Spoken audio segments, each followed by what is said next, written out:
넘치기를 빕니다. 우리 지금 세계관에 대해서 살펴보고 있습니다. 사람들은 누구나 자기 나름대로의 세상을 보는 눈이 있습니다. 일종의 안경이라고 할 수 있을까요? 어떤 색깔의 안경을 쓰고 보느냐에 따라서 모든 것을 다 그렇게 판단을 합니다. 우리는 하나님을 믿는 그런 세계관을 가지고 있는데 세상은 그 반대죠. 반기독교적인 세계관, 그러니까 무신론, 진화론, 또 세속적인 그런 세계관을 가지고 계속 우리의 젊은이들, 우리 청년들을 물들이고 있습니다. 자, 세계관이라고 했을 때에 가장 기본적인 질문 4가지가 있지요. 복습 한번 해봅시다. 4가지 질문. 첫 번째는 이 세계는 어떻게 시작되었는가? 이게 가장 중요하죠. 어떻게 시작되었느냐? 하나님이 창조하셨느냐? 저절로 생겼느냐 하는 것입니다. 두 번째 질문은 이 세계에 수많은 문제들이 있죠. 죄와 악과 고통이 있는데 그 근본 원인이 뭐냐?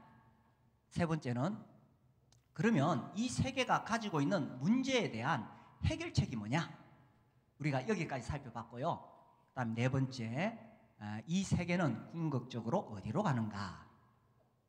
이게 가장 기본적인 그런 질문입니다. 복습 한번 해보겠습니다. 첫 번째 질문, 이 세계는 어떻게 시작되었는가? 참 학교에서는 늘 저거 배웁니다. 그죠? 우리 청소년들 이미 배웠나요? 또 나중에 다 배우게 됩니다. 그죠? 그래서 근데 계속 제가 반복해서 말씀드리지만 이건 과학이 아닙니다. 이미 저기 나오는 내용이 조작이 되거나 이게 억지라는 것은 이미 다 밝혀졌습니다. 저거 과학 아닙니다. 그래서 진화론을 과학이라고 말하면 안 돼요.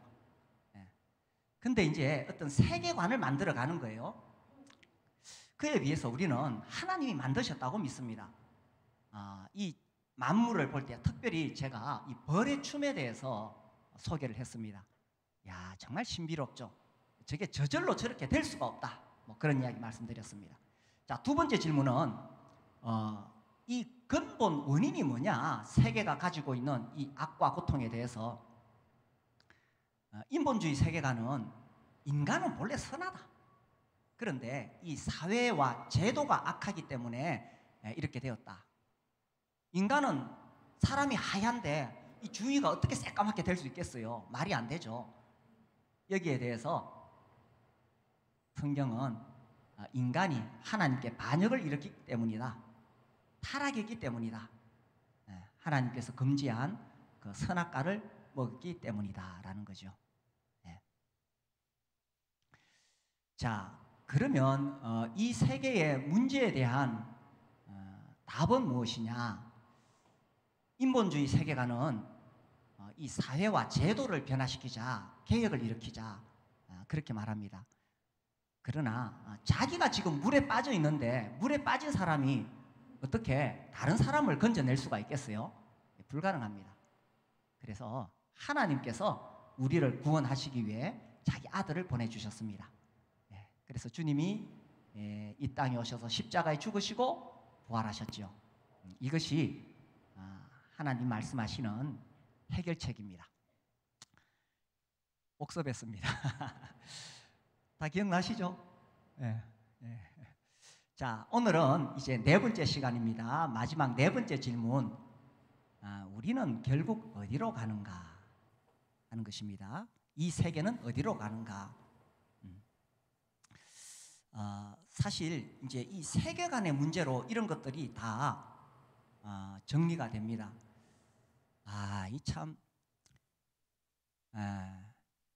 이 인본주의 세계관은 어떻게 해서든지 이 기독교 세계관을 무너뜨리려고 하고 있는데 그 중에 이제 아주 이들이 집중적으로 공격하는 게 뭐냐 하면 젠더 이데올로기입니다. 제가 특강 시간에도 말씀드리고 했죠. 1930년대에 이탈리아에 안토니오 그람시, 뭐 또 헝가리의 게오르그 루카치, 그리고 뒤이어서 이 마르크스 이론과 프로이드 이론을 잘 이렇게 해가지고 이 성정치를 주장했던 빌헬름 라히. 이들이 성혁명을 주장합니다. 그래서 전통적인 가정, 남자와 여자가 결혼하고 뭐 자녀를 키우고 이거를 지금 해체하겠다는 겁니다. 그래서 혼전 동거, 또 뭐 동성애, 그리고 청소년 임신, 낙태, 프리섹스, 이런 거 계속 주장하는 거예요. 어제도 대구에서 보셨죠, TV에? 어제도 대구에서 그 막 시위하고 우리 시장님이 나오셔서 또 막 이야기하시고 하셨는데, 이거 제가 계속 강조하는데 핵심을 잘 짚으셔야 돼요.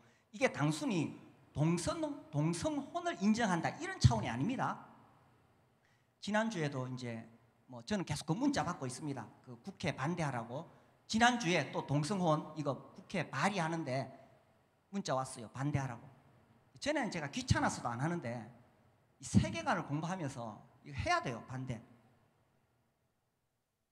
이 정교 분리에 대해서는 다음에 제가 특강 다시 잡아가지고 좀 말씀을 드릴게요.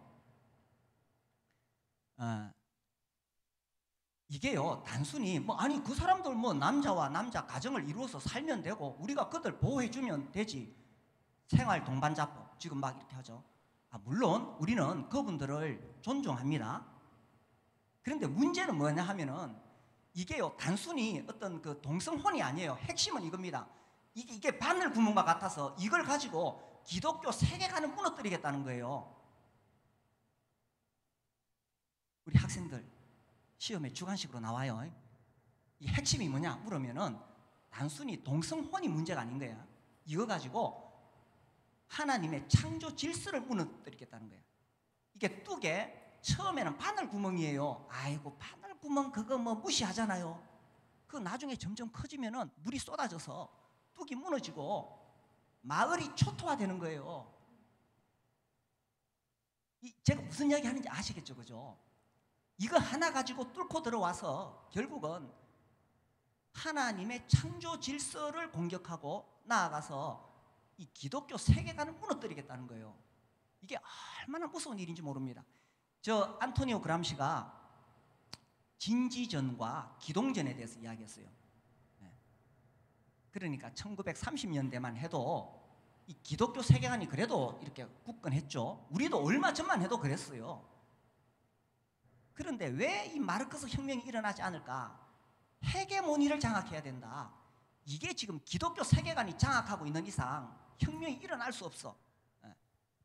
그래서 이 지배적인 사고 구조를 장악해야 된다. 헤게모니 장악. 이 사람이 이렇게 말을 이제 퍼뜨리기 시작했는 거예요. 그래서 기독교 세계관이 강할 때는 진지전, 숨을 죽이고 조금씩 이것을 퍼뜨리는 거예요. 조금씩. 그런데 지금은 기동전입니다. 이미 많은 이 사람들이 세력을 결집해가지고 소수자 힘을 모아서 이제는 기존의 질서와 제도와 문화를 무너뜨리자, 법을 갈아치우자는 겁니다. 그래서 지금은 이제 법을 만들려고 하는 거예요. 그런데 지금 이미 많은 나라에서 이 법이 통과되었거든요. 그때부터는 기독교가 확 힘을 쓸 수가 없습니다. 아니 단순히 동성혼 문제인데 왜 그러냐? 말씀드렸잖아요. 이게 바늘구멍이라고. 그래서 이 세계관의 문제가 얼마나 중요한가. 그런데 안타까운 것은 사회 지도층에 있는 많은 크리스찬들이 이걸 모르니까 자기들이 앞서서 인권 보호해야 한다고 그 앞서서 막 서명하고 운동하고 있어요. 이걸 모르니까 그런 거예요. 여기 우리 교회에도 사회적으로 지도층에 있는 분들이 계시는데 잘 파악하셔야 됩니다. 핵심은 단순히 소수 인권이라든지 단순히 동성혼이 아니다. 기독교 세계관을 무너뜨리겠다는 거예요. 그래서 이런 세계관 쪽에서 봤을 때 우리는 결국 어디로 가는가? 이 인본주의 세계관은 제가 쭉 살펴보니까 뭐 결론은 두 가지예요. 하나는 어차피 인간은 이 단백질 덩어리라, 뭐 우리가 살아 있다는 것은 뭐 세포 간에 이 그냥 그 전기 충격, 뇌 세포 간의 신호 전달, 이게 이제 내가 생명이 살아 있는 거고, 죽는 거는 뭐냐? 뭐 우리 TV에서 보잖아요. 중환자실에 보면 막 이렇게 떠다가, 그죠? 이제 심전도 뭐 혈압, 호흡 이게 삐리리리리리리 끝, 이게 죽는 거예요. 그럼 아무것도 없어요. 끝이에요. 이 허무주의죠. 허무주의. 어차피 생명은 우연히 생겨났고 역사도 우연의 산물이다. 아무것도 없다. 허무주의예요. 반면에 또 인본주의에서는, 다른 쪽에서는 낙관주의예요. 근거 없는 낙관주의. 그러니까 인간은 계속 진화한다. 진화하다 보면 과학이 발전해서 이 뇌하고 컴퓨터하고 연결시켜가지고 영원히 살 수 있다. 뭐 또 혁명이 일어나면 결국 좋은 사회를 건설할 수 있다. 뭐 이런 거죠. 그런데 인간이 타락해서 죄성을 가지고 있는데 어떻게 좋은 사회 제도가 만들어질 수 있겠어요? 이 죄성을 가지고 있는 인간이 있는 이상 결국 또 세상은 무너질 수밖에 없다는 것입니다. 그래서 이것이 인본주의 세계관에서 보는 마지막 어디로 가는가 했을 때에 그들이 말하는 바입니다. 자, 그러면 기독교 세계관은 뭐냐? 하나님께서 말씀하신 것은 뭐냐? 사도행전 17장 31절입니다. 우리 같이 한번 읽어볼까요? 시작. 이는 정하신 사람으로 하여금 천하를 공의로 심판할 날을 작정하시고 이에 그를 죽은 자 가운데서 다시 살리신 것으로 모든 사람에게 믿을 만한 증거를 주셨습니다. 자, 역사는 그냥 우연히 흘러가는 거 아닙니다. 그냥 이랬다 저랬다 가는 거 아닙니다. 어떤 특정한 정점을 향해서 나아가고 있습니다. 그 특정한 정점이 뭐냐? 마지막 심판의 날입니다. 누가 심판하시느냐? 맞죠? 정하신 사람. 그 정하신 사람이 누구냐? 바로 하나님의 아들 예수 그리스도시죠. 그런데 그 예수님이 이 심판하시는 분이라는 것을 어떻게 할 수 있느냐? 죽은 자 가운데서 다시 살리심으로. 그래서 이 기독교 세계관의 가장 기초는 이겁니다. 성경은 하나님 말씀이다. 그리고 예수 그리스도께서 부활하셨다. 여기에 기초를 두고 있습니다. 예수님의 부활이 역사적 사실이기 때문에 예수님 그분이 바로 하나님의 아들이시고 그분이 정하신 사람이고 그분이 심판하신다는 것입니다. 그래서 그 날을 향해서 나아가고 있다는 것입니다. 자, 이제 우리가 살고 있는 이 세상이 있지요. 대한민국이 있고 지구가 돌아가고 있고 이렇게 가고 있습니다. 그냥 계속 이렇게 방향 없이 흘러가는 것이 아니라 어떤 특정한 그날 하나님께서 작정하신 날, 그 심판을 나를 향해서 달려가고 있다는 것입니다. 그래서 하나님께서 이 우주 만물을 만드신 후에 이것을 완성하시는 날이 온다는 것입니다. 특별히 이 성경에서 이 성경 마지막 요한계시록은 완성을 계시하는 책입니다. 하나님께서 어떻게 이 완성을 하시는가에 있어서 요한계시록을 읽어보면 심판에 대한 말씀이 계속 나옵니다. 그래서 하나님께서 심판하시고 마지막 종말이 오고 하나님의 계획이 완성이 됩니다. 자, 그런데 이제 이 심판이 내려지기 전에 이 앞부분에 보면 요한계시록 4장에 이런 말씀이 나옵니다. 계시록 4장 11절 우리 같이 읽어봅시다. 시작. 우리 주 하나님이여 영광과 존귀와 권능을 받으시는 것이 합당하오니 주께서 만물을 지으신지라 만물이 주의 뜻대로 있었고 또 지으심을 받았나이다. 자, 하나님께서 만물을 지으셨다. 항상 출발은 이겁니다.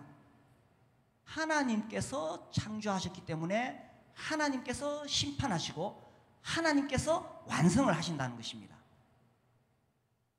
그러니까 하나님의 창조를 믿지 않으면 아무것도 믿을 수가 없고 다시 인본주의 세계관으로 돌아갈 수밖에 없는 거예요.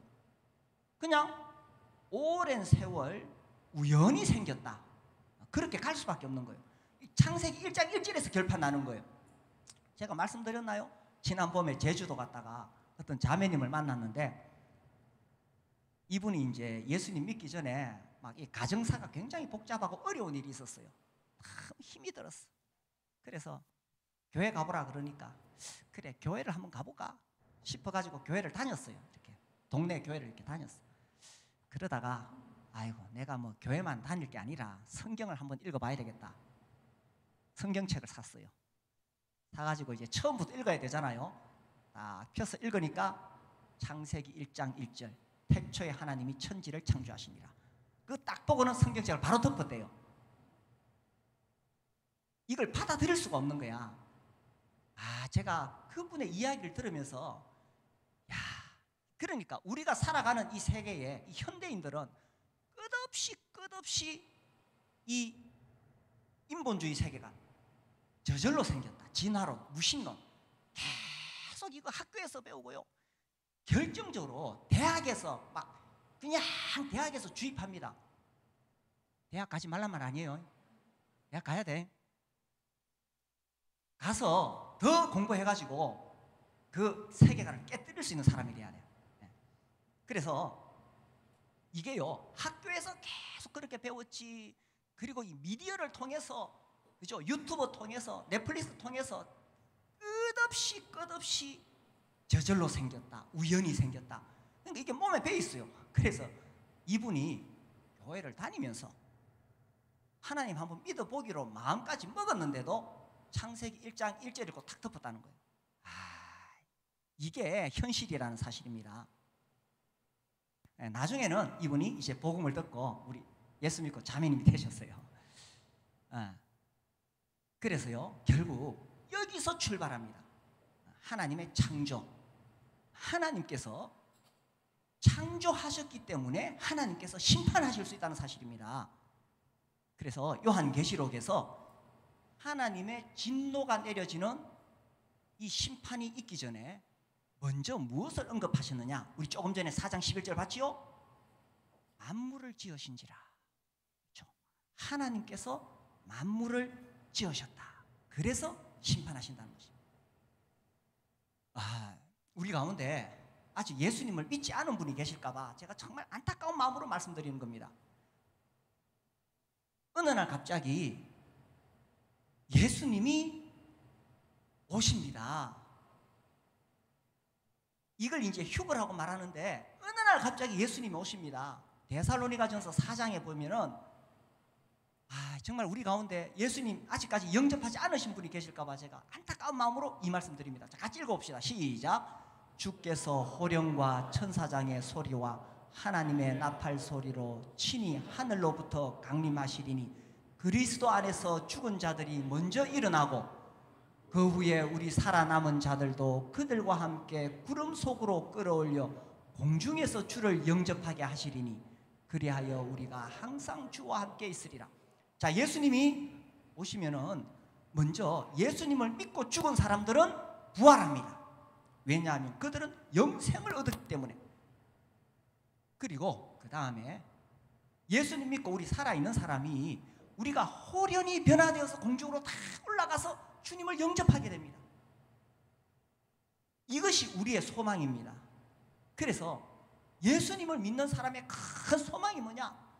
주님이 오늘 오실까? 내일 오실까? 이 안타까운 것은 이 소망이 오늘날 식어져 버렸다는 거예요.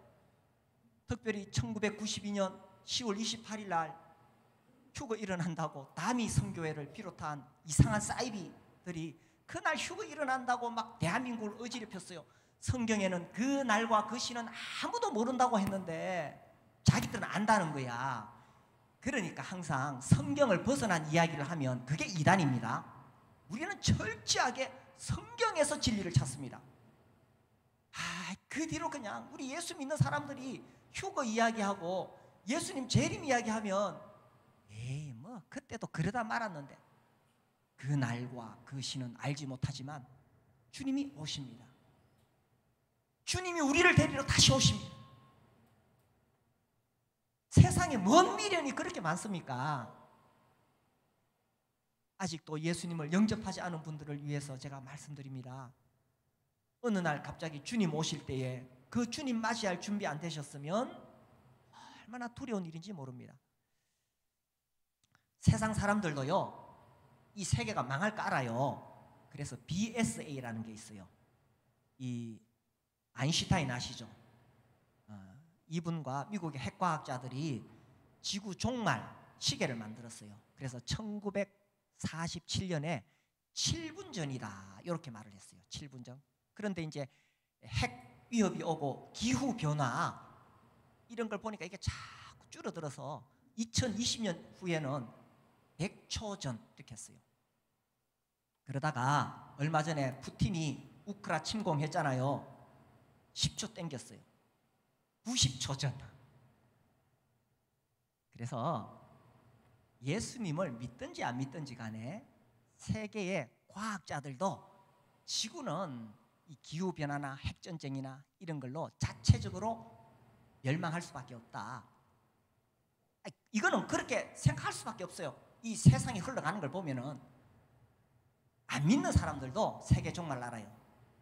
그런데 세상은 저 사람들 말대로 뭐 기후변화나 뭐 핵전쟁으로 망하는 게 아니고 하나님의 심판으로 망하는 거예요. 인간의 죄악으로 망하는 거예요. 그래서 어느 날 갑자기 우리 주님이 오실 그날에 이제 심판이 시작되는 것입니다. 그래서 마지막 최후의 심판이 있습니다. 이 요한계시록 성경 마지막 20장에 보면은 이제 이 최후의 심판에 대해서 이야기하고 있습니다. 우리 같이 한번 읽어볼까요? 시작. 또 내가 크고 흰 보좌와 그 위에 앉으신 이를 보니 땅과 하늘이 그 앞에서 피하여 간데 없더라. 또 내가 보니 죽은 자들이 큰 자나 작은 자나 그 보좌 앞에 서 있는데 책들이 펴 있고 또 다른 책이 펴졌으니 곧 생명책이라. 죽은 자들이 자기 행위를 따라 책들에 기록된 대로 심판을 받으니. 아직 우리 가운데 예수님을 나의 구주로 내 삶의 주인으로 영접하지 못한 분이 계시라면 이건 정말 두려운 말씀입니다. 크고 흰 보좌가 있는데 거기에 앉으신 하나님께서 심판하실 때에 하늘과 땅은 보이지 않습니다. 왜냐하면 하늘과 땅을 불사르겠다고 말씀하셨어요. 하나님께서 다 불사르시고, 그리고 마지막 최후의 심판에 생명책이 펴져 있는데 그 생명책에 이름이 없으면 불못에 던져진다는 것입니다. 얼마나 두려운 일인지 모릅니다. 아직까지 예수님을 영접하지 못하고 구원받지 못하신 분이 계십니까? 우리는 결국 어디로 가는가? 그냥 역사가 아무 방향 없이 그냥 막 흘러가는 거 아닙니다. 하나님께서 창조하셨기 때문에 하나님께서 마감하시는 날이 옵니다. 하나님께서 심판하시는 날이 옵니다. 그래서 그 날이 오기 전에 우리가 구원을 받아야 됩니다. 우리가 지난주에 제가 말씀드렸듯이 하나님께서 자기 아들을 보내셔서 십자가에 죽게 하심으로 우리의 모든 죄를 다 갚아주셨습니다. 이미 우리의 죄는 다 사해졌습니다. 깨끗해졌습니다. 중요한 것은 나를 위해 죽으시고 부활하신 그 예수님을 내가 삶의 주인으로 모셔드리냐. 그래서 비록 나는 잘한 것이 없지만 예수님을 모셔드리게 될 때에 하나님께서 우리를 구원하시는 거예요. 내 이름을 생명책에 기록하시는 거예요. 감사하죠. 정말 고맙죠. 네. 이제 예수님을 이미 영접한 분들을 위해서 제가 말씀드리겠습니다. 예수님 영접한 우리는 지옥 가지 않습니다. 왜? 구원받았기 때문에. 그러나 우리의 삶에 대해서 우리가 책임을 져야 됩니다. 신자에 대한 심판이 있습니다. 이거 정말 진지하게 생각해야 됩니다. 우리 고린도후서 5장 10절 말씀을 보겠습니다. 같이 읽어볼까요? 시작. 이는 우리가 다 반드시 그리스도의 심판대 앞에 나타나게 되어 각각 선악간에 그 몸으로 행한 것을 따라 받으려 함이라. 저 말씀은요, 제가 청년 시기부터 교리적으로 알았고 읽었던 말씀이에요. 그런데 이렇게 나이를 먹을수록요, 저는 저 말씀이 참 두렵습니다. 최근에 더 두렵습니다. 이 신앙을 시작할 때에 처음에 어디서 어떻게 성경을 배웠느냐 참 중요합니다. 처음에 잘못 들은 생각은 나중에 잘 고쳐지지 않습니다. 그냥 구원 받았으니까 천국 가는 거야. 하나님은 무조건 나를 용서해 주시는 분이시요. 하나님의 속성에 대해서는 성경에서 딱 두 가지를 이야기합니다. 하나님은 우리를 무한히 사랑하시는 은혜의 하나님, 반면에 하나님은 또한 거룩하신 하나님, 참으로 우리가 두려워해야 할 하나님이십니다. 이 양쪽이 서로 조화가 잘 안 되지요. 조화가 안 됩니다. 우리 논리적인 이성으로 이해할 수 없습니다. 하나님의 주권과 인간의 자유의지, 이거 신학적으로 설명 안 됩니다. 그러니까 자꾸 논리적으로 이야기하려고 그러면 안 돼요. 우리 인간의 이성은 한계가 있어요. 하나님은 정말 사랑의 하나님, 은혜의 하나님, 내가 어떤 악한 자이든지 끝없이 용서해 주시고 받아주시는 하나님이세요. 우리가 이거 잊으면 안 됩니다. 반면에 하나님은 참으로 우리가 두려워해야 될 거룩하신 하나님이십니다. 아까 그 고린도서 5장 10절 읽었는데 그 뒤에 11절 보면요, 우리는 주의 두려움을 알므로 이렇게 나옵니다. 사도 바울은 주님의 두려움을 알았습니다. 이게 한쪽으로 치우치시는 게 문제예요. 어떤 사람들은 다 율법적으로 하나님 무서워가지고 벌벌 떨기만 하는데 한쪽으로 치우치는 거 문제예요. 어떤 사람은 또 하나님은 그냥 인자하신 마음씨 좋은 할아버지인 줄 아는데 이렇게 치우치는 게 문제예요. 성경은 양쪽을 이야기합니다. 고린도후서 5장 10절 말씀은 우리가 정말 두려운 말씀입니다. 우리가요, 이 기독교 세계관에서 중요한 게 뭐냐면은 주일날은 다 정말 신실한 신자들이라 주일날은 정말 하나님 사랑하고 주님 따라가겠다 그러고 십자가를 지고 따르겠다 그래. 근데 교회 딱 문을 나서면은 또 인본주의 세계관으로 세상에서 잘 되고 잘 먹고 이렇게 살아가는 거예요. 그런데 우리 방금 말씀 봤죠? 우리가 살아온 것에 대해서 몸으로 행한 것에 다 심판을 받는, 그게 나타나게 하려 함이라 이렇게 돼 있는데, 이 나타나게라는 본래 그 단어의 의미는 우리의 어떤 겉으로 보기에 멀쩡하고 겉으로 보기에 제가 괜찮아 보이죠? 그런데 이걸 다 벌거벗기고 내 속에 있는, 내 깊이 내 안에 있는 이 성질을 다 드러내가지고 심판하신다는 거예요.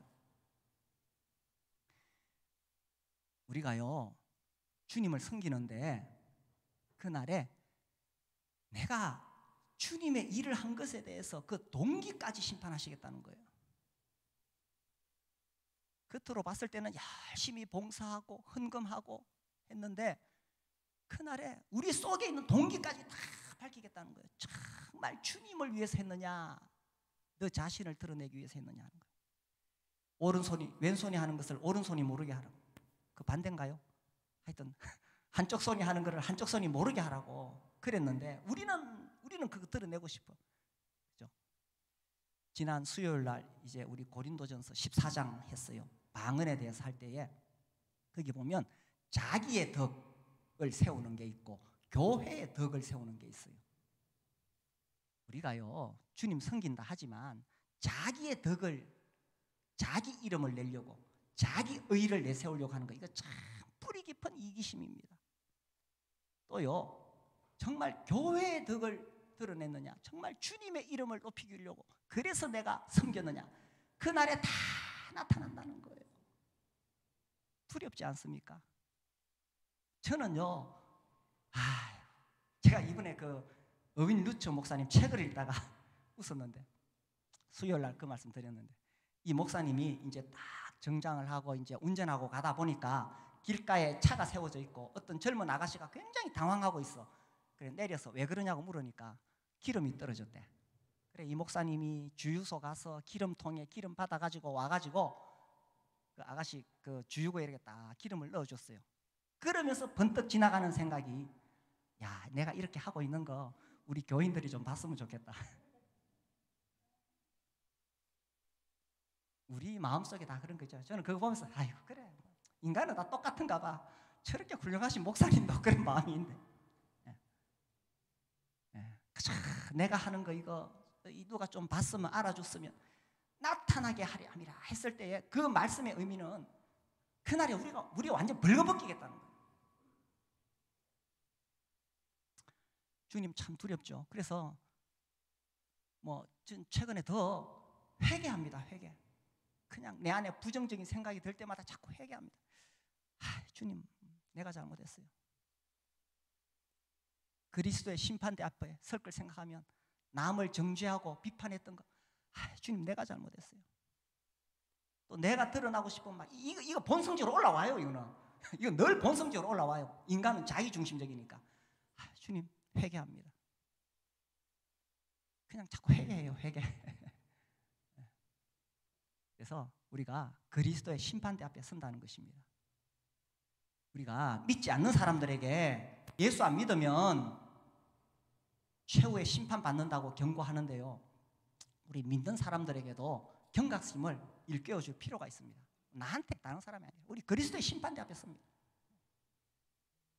그래서요 그날에 섰을 때 정말 우리가 사심 없이 주님을 섬긴 것에 대해서 주님께서 잊지 않으신다고 하셨어요. 히브리서 6장 10절 말씀 같이 읽어볼까요? 시작. 하나님은 불의하지 아니하사 너희 행위와 그의 이름을 위하여 나타낸 사랑으로 이미 성도를 섬긴 것과 이제도 섬기고 있는 것을 잊어버리지 아니하시냐. 야, 주님이 어떻게 우리가 섬긴 것을 잊어버리지 아니하신다고. 잊어버리지 않으신다고. 그렇죠? 특별히 우리 목자와 목녀로 섬기시는 우리 형제 자매님들, 쉽지 않죠. 그렇게 섬기는 것. 우리 또 교사들, 또 교회에 여러 사역을 맡고 섬기시는 분들, 하나님이 잊지 않으신다는 거예요. 근데 이렇게 섬길 때에 우리의 숨은 동기를 늘 돌아보고 하나님 앞에서 은혜를 구해야 됩니다. 안 그러면 왼손이 하는 일을 자꾸 오른손이 알도록 막 자꾸 이거 사람들 앞에 생색내고 싶은 게 이게 우리의 본성이에요. 저만 그래요? 안 그러신가? 네. 그래서 정말 하나님의 은혜가 필요합니다. 우리는 뭐 남이 이러니 저러니 말할 거 없고 뭐 교회가 이러니 저러니 말할 거 없어요. 우리 각자가 정말 하나님의 은혜가 필요한 죄인일 뿐입니다.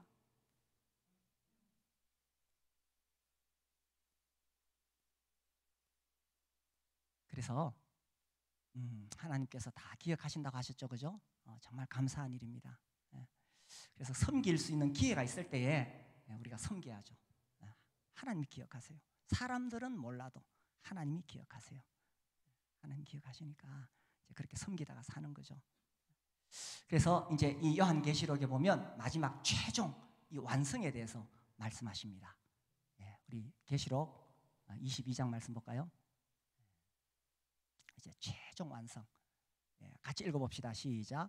또 그가 수정같이 맑은 생명수의 강을 내게 보이니 하나님과 및 어린 양의 보좌로부터 나와서 길 가운데로 흐르더라. 다시 밤이 없겠고 등불과 햇빛이 쓸데없으니 이는 주 하나님이 그들에게 비치심이라. 그들이 세세토록 왕노릇 하리로다. 아멘. 그렇죠. 근데 이제 앞부분에 보면은 이런 말씀도 나와요. 이제 요한계시록 20장, 21장 여기 읽어보면은 그 앞부분에는 하나님이 우리의 눈물을 닦아주신다, 이런 표현이 나와요. 아니 천국에서 무슨 눈물을 닦아주실까?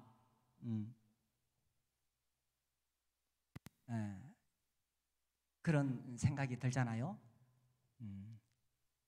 이제 이제 이렇게 생각하는 사람들이 있어요. 아유, 내가 뭐 천국 가는 것만 해도 어딘데 뭐 천국에서 상을 받고 그래. 나는 그냥 천국에서 맨 뒷줄에 앉아 있을 거야. 아이고, 뭐 천국에 가가지고 오두막이라도 주시면 감사하지. 그런데 참 아이러니한 것은 천국에서는 오두막이라도 주시면 감사하지 하는 사람이 세상에서는 호화저택을 누리고 싶어 한다는 거예요. 그러니까 정직하지 못한 말이죠. 정직하지 못한 말입니다. 그래서 이게요, 이제 어떤 사람들은 아주 성경에서 부러워하는 사람이 있어요. 우편강도. 우편강도. 세상에서 지 마음대로 막 다 지 좋을 대로 살다가 죽기 직전에 예수 믿고 구원받았잖아요. 그 이야기 아시나요? 우편강도 부럽나요? 막 지 마음대로 살다가 죽을 때 막 죽기 직전에 그냥 구원받았어. 근데 이게 참 불행한 일이에요. 불행한 일. 제가 지난주에 책을 읽다가 한 문장에서 참 가슴이 확 와닿았어요. 잘 들어보세요. 교리적으로 용서받은 사람과 실제로 용서받은 사람은 다르다. 자, 구원받으라고 했을 때에 이제 구원론, 어떻게 우리가 죄 용서받고 하나님 자녀 되고 천국 가는가를 전할 때에 우리가 교리적으로 동의할 수 있어요. 그렇게 해서 예수님 믿을 수 있어요. 그런데 실제로 용서받은 사람, 정말 나 같은 죄인을 하나님이 용서해 주셨다. 이걸 실제로 나 같은 죄인을 하나님이 용서해 주셨다. 이것을 깨달은 사람은 다르다는 거예요. 이런 사람은 절대로 우편강도 부러워하지 않습니다. 하나님 절대 내가 우편강도 되지 않게 해주십시오. 내가 이 땅 살아있는 동안 좀 더 주님 섬길 수 있게 해주십시오. 그렇죠. 우편강도는 천국 갈지 모르지만 이 땅에서 주님을 섬길 수 있는 기회는 하나도 없었어요. 얼마나 불행한 사람입니까? 천국 가면 가장 불행한 사람, 눈물을 흘리고 있을 거예요. 교리적으로 용서받았어요? 아니면 실제로 용서받았어요? 다르다는 거예요. 그래서 이 천국에서 눈물을 흘리는데 하나님이 닦아주신다는 표현이 나와요. 아니, 천국에 무슨 눈물을 흘려? 근데 이 어윈 루츠 목사님이 참 재미있는 해석을 했어요. 저는 거기에 좀 많이 동의를 해요. 우리가 천국에서 눈물을 흘릴 거라고 이분이 이렇게 말씀하셨어요. 읽어드릴게요. 그러나 천국에서도 눈물을 흘릴 충분한 이유가 있다. 우리를 위해 값비싼 희생을 치르신 그리스도를 위해 어떻게 살았는지 되돌아볼 때 우리는 아마도 천국문 저편에서 눈물을 흘릴 것이다. 그 눈물은 후회와 부끄러움의 눈물이다. 우리를 사랑하셔서 당신의 피로 죄에서 우리를 해방시키신 그리스도를 위해 살기보다는 자신을 위해 살았음을 슬퍼하는 눈물이다.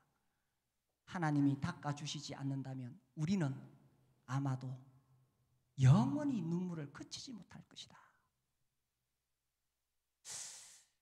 참 적절한 해석 같아요. 그럴 것 같아요. 그죠? 아니, 저도 처음에 요한계시록 읽으면서 아니, 천국에서 무슨 눈물을 흘려 하나님이 뭘 닦아주셔. 그래서 우리 남아있는 생애 동안에, 그죠? 우리도 심판받아요. 생애 동안에 저 천국에서 어차피 눈물 흘립니다. 아무리 우리가 주님을 위해 살아도 천국 가면 눈물 흘릴 거예요. 그죠? 나 같은 죄인을 용서하시고 구원하셔서 영광스러운 천국에 하나님 함께 살겠다고 하시니 다 눈물 흘릴 거예요. 그래도 좀 덜 흘리도록 그래도 이 땅에 있는 동안에 예수 믿는 것 때문에 좀 손해보고 예수 믿는 것 때문에 좀 어려움 겪고 예수님 섬기는 거 좀 힘들어도 그래도 이 길을 가는 겁니다. 그렇게 살다가 우리 모두 우리 영광의 주님 만날 수 있게 되기를 바랍니다. 우리 함께 기도합시다.